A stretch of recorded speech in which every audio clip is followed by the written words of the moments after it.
Jai Hind, little learners. Hope all of you are fit and happy. Today, the topic of our video is chapter number 1, SST, that is family relationship. So, आज हम इसके question answers करने वाले हैं. अपनी previous video में हमने इस लेसन की रीडिंग की थी और उसके बाद पार्ट 2 में बैक एक्सरसाइज वगैरह सब कर ली थी. आई होप आप सबने वो वीडियो देखी हो, आपको पसंद आई हो, ये चैप्टर समझ में आ गया हो जो भी मैंने समझाया. So let's start the video today. Let's learn to blossom. So, the question answers of chapter 1 family relationships are at page number 7 part B. Answer the following questions. Question number 1 is what is a family? Name 2 types of families. अच्छा learners, मैंने यहाँ पर इस बारी question सही लिखे हैं, but मैंने वीडियो के शुरू में क्वेश्चंस जो है उनकी एक पिक शेयर कर दिया है. Share a pic of the question. So please आप वहाँ से देख लीजिए. From the next time I write down the questions also, ताकि इस तरह की कंफ्यूजन ना हो. ठीक है, अभी आप इस वीडियो के लिए आप मैनेज कर लीजिए please. So question number 1 is what is a family? Name 2 types of families.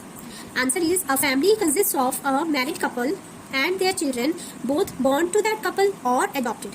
Family कैसे बनती है? एक मैरिड कपल और उनके बच्चे. ठीक है, चाहे वो नेचुरली उनके द्वारा ही, उस कपल द्वारा ही बॉर्न हो, उन्होंने ही जन्म दिया हो उन्हें, या फिर अडॉप्ट किए हो. दोनों ही तरह से अगर हो तो भी फैमिली मानी जाती है, मैरिड कपल और बच्चों के साथ. 2 types of families are joint family and nuclear family. Alright. So moving to question number 2 is mention the things children learn by watching the family members. The answer is the children learn good behavior. आप अपने घर में बड़ों को देखकर, family members को देखकर क्या क्या सीखते हो? Good behaviour, moral values and skills. कौन कौन से स्किल्स सीखते हो? Like arrange their books and toys, sew buttons लगाने हैं ना, फोल्ड देयर क्लोथ्स. मम्मा कहती है ना चलो रूम सेट करो, पूरा वैसा हो रहा है, रूम ठीक करो, तब हम क्या करते हैं? क्लोथ्स फोल्ड कर देते हैं. पॉलिश देयर शूज, स्कूल जाने की प्रिपरेशन करते हैं तो अपने शूज पॉलिश करते हैं. एंड ले the table for family meals. जब फैमिली में खाना खाना हो सबने तो हम टेबल्स अरेंज करते हैं, डाइनिंग टेबल. ठीक है, इसके अलावा और क्या सीखते हैं? Family crafts like weaving, learn to talk politely, greet the guests and respect the elders. ठीक है, by watching the family members. अपने से बड़ों की रिस्पेक्ट करना सीखते हैं, और अगर घर में कोई गेस्ट आए तो उन्हें कैसे अटेंड करना है, उन्हें कैसे रिस्पेक्ट करना है, ये भी हम अपने फैमिली मेंबर्स को देखकर ही सीखते हैं. Alright. So question number 3 is differentiate between a joint family and a nuclear family. Joint family और न्यूक्लियर फैमिली में डिफरेंशिएट करके बताना है, डिफरेंस बताना है. Difference between a joint family and a nuclear family is, आपने 2 कॉलम्स में divide कर लेना है. जॉइंट फैमिली और न्यूक्लियर फैमिली 2 कॉलम्स बना दिए हमने. Number 1 is joint family. Joint family has parents and there married children living together. ठीक है, जॉइंट फैमिली में पेरेंट्स कौन? जैसे कि आपके दादाजी और दादी जी, वो क्या है? पेरेंट्स हैं. और उनके मैरिड चिल्ड्रन कौन है? जैसे आपके मम्मा पापा, आपके अंकल आंट, चाचू चाची, ताया जी ताई जी, वो क्या है? आपके दादू दादी के मैरिड चिल्ड्रन है. जब वो सब हम इकट्ठे रहते हैं तो उसे जॉइंट फैमिली बोलते हैं. Alright. And nuclear family, in nuclear family a married couple and their children live together. ठीक है, एक मैरिड कपल और उनके बच्चे इकट्ठे जब रहते हैं तो उसे न्यूक्लियर फैमिली बोलते हैं. Alright. Second point is it consists of a number of nuclear families living under the same roof. Joint family में बहुत सारी न्यूक्लियर फैमिलीज. ठीक है, जैसे मान लो आपके दादाजी दादी जी के 2 बच्चे हैं, आपके पापा और आपके चाचू चाची हैं, या ताया जी ताई जी हैं, 3 बच्चे हैं उनके, तो वो सब जब इकट्ठे रहते हैं, उन सब की, आपके चाचू चाची की एक फैमिली हो गई, एक फैमिली आपकी हो गई, एक फैमिली आपके अंकल आंट की, ताया जी ताई जी की हो गई. जब वो सब इकट्ठे दादाजी और दादी जी के साथ रहते हैं एक ही छत के नीचे, तो उसे हम क्या बोलते हैं? जॉइंट फैमिली बोलते हैं. और न्यूक्लियर फैमिली क्या होती है? जहाँ पर केवल एक न्यूक्लियर फैमिली, यानी कि यहाँ आपकी फैमिली या आपके चाचा चाची की फैमिली अपने बच्चों के साथ एक छत के नीचे रहते हैं, तो उसे हम न्यूक्लियर फैमिली बोलते हैं. So the third point is it is a large family. Joint family जो है वो लार्ज फैमिली होती है, कितने सारे लोग इकट्ठे रहते हैं ना, तो ज्यादा फैमिली मेंबर्स होते हैं. एंड न्यूक्लियर फैमिली जो है वो it is a small family. ये छोटा परिवार होता है जिसमें पेरेंट्स और उनके बच्चे रहते हैं, सिबलिंग्स होते हैं जो. ठीक है. And point number 4 is in joint family parents, uncle aunt and cousins live together.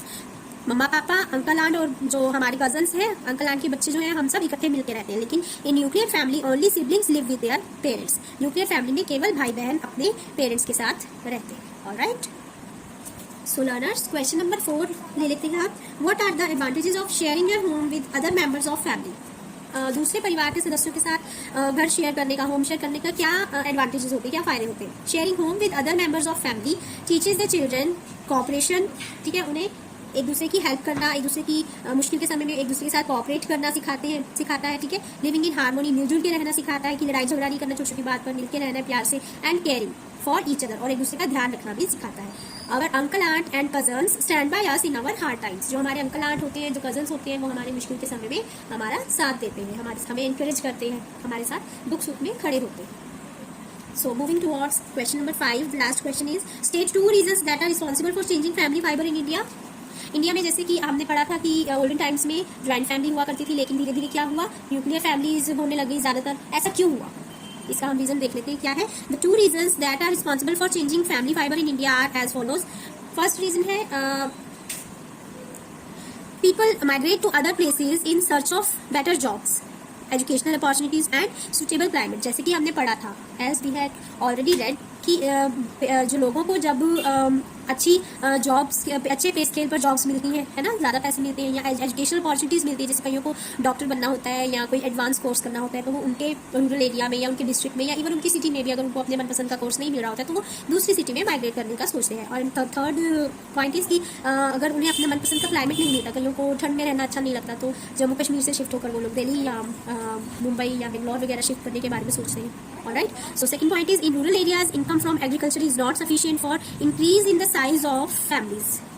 जिस हिसाब से हमने पढ़ा था ना, जिन बच्चों ने ध्यान से सुना था, मेरी वीडियो को देखा था, उनको इस क्वेश्चन में समझ आ रहा होगा कि वहाँ पर लिखा हुआ था, हमने इस चीज़ को ध्यान में रख के पढ़ा था कि रूरल एरियाज़ में ज़्यादातर एग्रीकल्चर ही होता है सोर्स ऑफ इनकम, ठीक है, लैंड से ही पैसा कमाते हैं लोग। लेकिन कहीं ना कहीं ज़्यादा फैमिली मेम्बर्स होने के कारण, क्योंकि क्या होता है एग्रीकल्चर में ज़्यादा हैंड्स की ज़रूरत होती है, तो ज़्यादा फैमिली मेम्बर्स होने के कारण जो है फैमिलीज बिग हो जाती हैं, जिससे कि केवल एग्रीकल्चर की इनकम इनफ नहीं होती है फैमिली में, तो जो कुछ एक मेंबर्स होते हैं फैमिली के, वो मूव करना चाहते हैं सिटीज़ की तरफ, ताकि वो अच्छी पे स्केल पर जो उनको जॉब मिल रही हो उससे ज़्यादा पैसा कमाएं। तो इससे क्या होता है, वो अपनी फैमिली को लेकर आगे दूसरी सिटीज़ में शिफ्ट कर जाते हैं, माइग्रेट कर जाते हैं, ठीक है। तो किड्स, आई होप आपको आज की मेरी वीडियो अच्छी लगी हो, मेरा पढ़ाया हुआ सब समझ में आया हो। अगर आपको समझ में आया है, if you like the video, so don't forget to hit the like button and also subscribe to my channel and share the channeling with your friends and classmates, because I am always here to impart education. मिलते हैं अपनी next video में, till then bye bye।